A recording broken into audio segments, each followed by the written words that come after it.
Mobile ফোনের দিন শেষ, স্মার্ট গ্লাস আসছে। আপনি কি কল্পনা করতে পারেন এমন এক ভবিষ্যৎ যেখানে মোবাইল ফোন থাকবে না? হ্যাঁ, শুনতে অবাক লাগলেও সত্যি। মোবাইলের দিন শেষ, আসছে স্মার্ট গ্লাস। চলুন জেনে নিই এই অবিশ্বাস্য প্রযুক্তির পেছনে সত্য গল্প।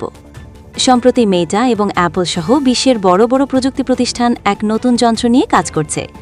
এর নাম স্মার্ট গ্লাস। এটি হবে এমন এক গ্লাস যেটি আপনি চোখে পড়বেন আর মোবাইলের মতোই ফোন কল, ভিডিও দেখা, মেসেজ পাঠানো সব করতে পারবেন। এতে থাকবে ডিসপ্লে ঠিক আপনার চোখের সামনে, ভয়েস কমান্ডে control, internet connection, health tracking, এমনকি এআই সহকারী।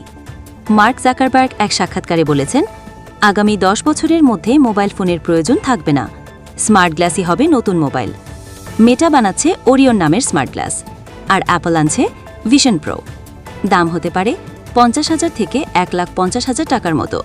এই গ্লাস জনপ্রিয় হলে কেমন হবে ভবিষ্যৎ? কেউ মোবাইল ঘাঁটবে না, সবাই চোখে গ্লাস পরে থাকবে। স্কুল, অফিস, এমনকি রাস্তাতেও হবে নতুন এক অভিজ্ঞতা। কিন্তু প্রশ্ন হলো, এটা কি সবার নাগালে আসবে? আপনার কি মনে হয় স্মার্ট গ্লাস সত্যিই মোবাইলের জায়গা নিতে পারবে? কমেন্টে আপনার মতামত জানাতে ভুলবেন না। আর এমন আরও তথ্যভিত্তিক ভিডিও পেতে আমাদের চ্যানেলটি সাবস্ক্রাইব করুন, বেল আইকনে চাপ দিয়ে আমাদের সাথেই থাকুন এবং আপনার মতামত জানাতে ভুলবেন না।